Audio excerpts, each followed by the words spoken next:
Bueno, pues en esta ocasión vamos a presentar el videoreporte del PBL 1819 de los circuitos secuenciales y los diagramas de estado. Nosotros somos el equipo de los 5 furiosos. Bueno, primero que nada, hay que saber qué es un diagrama de estado o un circuito secuencial.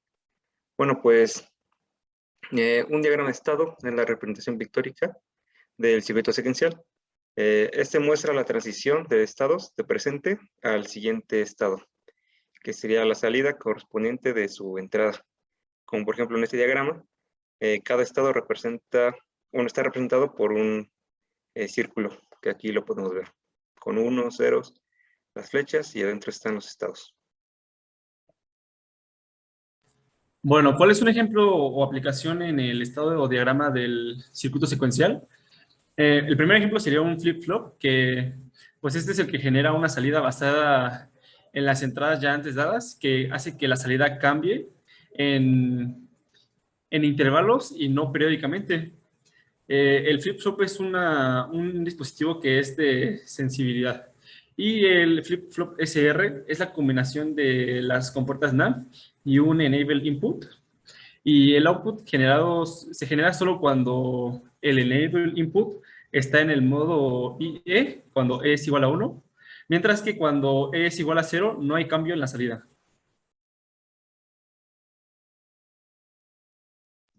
Y bueno, para esta práctica, como se mencionó, nos basamos en los circuitos secuenciales, sobre todo en el JK flip-flop, que como vemos aquí, pues toma tiene mucha importancia el estado siguiente, que es la entrada del mismo flip-flop. Es por eso que se observa en su tabla de verdad su comportamiento, y en esta práctica pues le damos mucho énfasis al estado de set y reset. Bueno, antes de pasar el circuito, se trabajó con una tabla de verdad y bueno, nosotros decidimos hacer una secuencia basándonos en la numeración de números impares. Así es como va a trabajar el circuito. Bueno, ahora vamos a ver cuál es la diferencia o cómo trabaja un circuito secuencial. Bueno, un circuito secuencial es un tipo de circuito lógico. Este envía un output que depende no solo de su input, sino depende de su historial de inputs, o sea, de todos los inputs que ha tenido. Esto lo diferencia de un circuito combinacional. Entonces, bueno, este tipo de circuitos son muy usados, son muy útiles, sobre todo, por ejemplo, en la memoria RAM de nuestras computadoras o de ese tipo de cosas.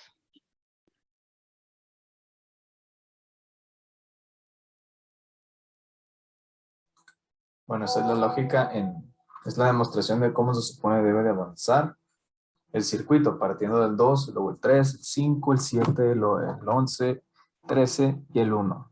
Así es como tiene que ser el ciclo y se tiene que repetir. ¿Esto cómo nos guía? Bueno, esto nos guía para poder nosotros entender la lógica que se va a seguir en el programa de Excel. Por favor, déjame compartir la tabla de verdad.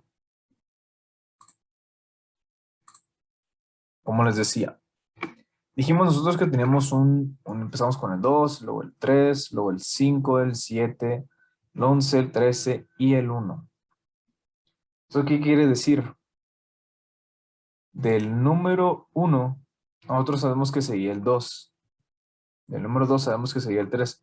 La lógica secuencial se basa en un estado presente y futuro. Toma en cuenta ambos casos para un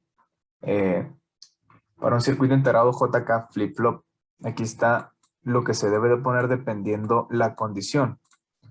¿Qué condiciones tomamos? Si la salida no invertida, es inicialmente 0 y se mantiene 0, el estado del JK de la primera salida, o sea, del primer flip-flop, va a ser 0x. ¿Qué pasa en la siguiente? Tenemos un 0 y tenemos un 0 de nuevo, va a ser la misma 0x. 0 en el J y cualquier estado, no importa si es 1 o es 0, en la K. Ahora bien, ¿qué pasa si nosotros cambiamos de 0 a 1?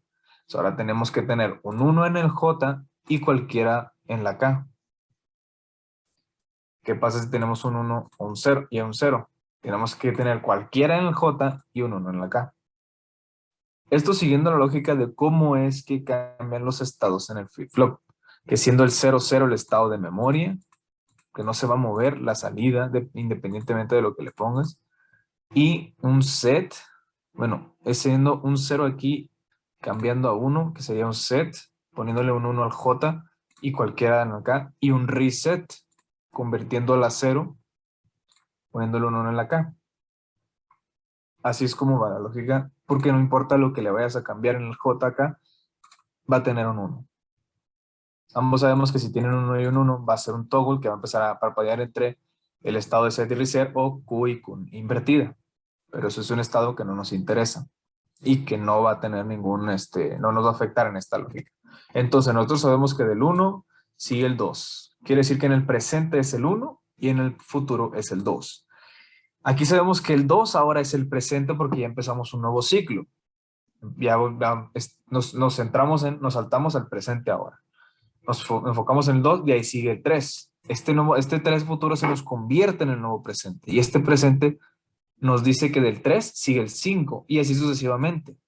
Este 5 es nuestro nuevo presente. Buscamos el 5 y decimos que del 5 que sigue el 7. Y aquí tenemos el 7. Y así es como va a estar trabajando nuestro modelo simulado. Aquí podemos ver que va a empezar empieza en el 3, 5, 7, 11, 13 y 1. Y 2 y 3 y no se va a detener. Va a hacer ese mismo ciclo de manera indefinida, cambiando entre los estados de un ciclo, de un segundo por un segundo. Y como podemos ver, todas están conectadas a restablecer, todo eso está bien. Y cada uno de estos, o sea, de estas compuertas en JK, está cumpliendo con la función. ¿Con qué función? Con las obtenidas en Excel, que son estas.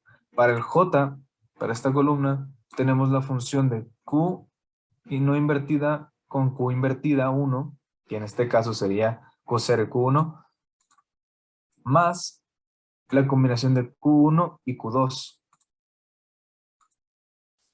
Así es como va a funcionar esta lógica. En este caso la K solamente depende de Q1, no invertida. Y la J1 depende de Q2 y Q3 no invertidas.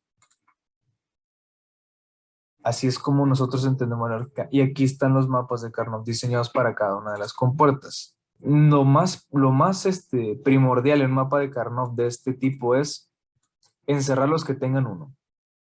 Si todo el mapa tiene X y un 1, puedes encerrar todo el mapa con 1 y el valor de J3 va a ser igual a 1. Quiere decir que este estado se mantiene en 1, siempre está activo. ¿Qué pasa en estos casos? Hay que tratar de agruparlos con los elementos. ¿Qué quiero decir? Que estos van a ser un 1, estas X son un 1. Y así hago más pequeño la función. Como en el caso este. Aquí tengo dos unos juntos. Bueno, aquí tengo uno de 8 y solamente necesito una compuerta. O depende de una compuerta lógica. Y así sucesivamente. Por ejemplo, aquí no podemos utilizar ni estas dos, ni hacer esta ni esta con esta, ni esta con esta. ¿Por qué? Porque tengo un 0. El 0 me está estorbando. Quiere decir que solamente puedo tener esta línea. O, bueno, no. Simplemente puedo tener esa línea.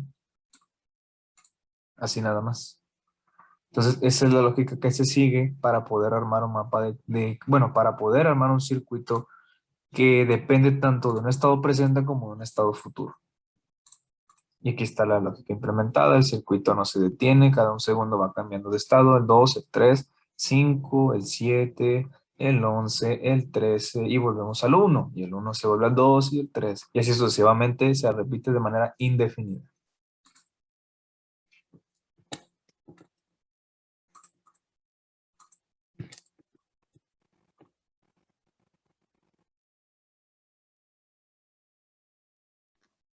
Y bueno, aquí están las conclusiones de todo el equipo. Muchas gracias por ver este video reporte.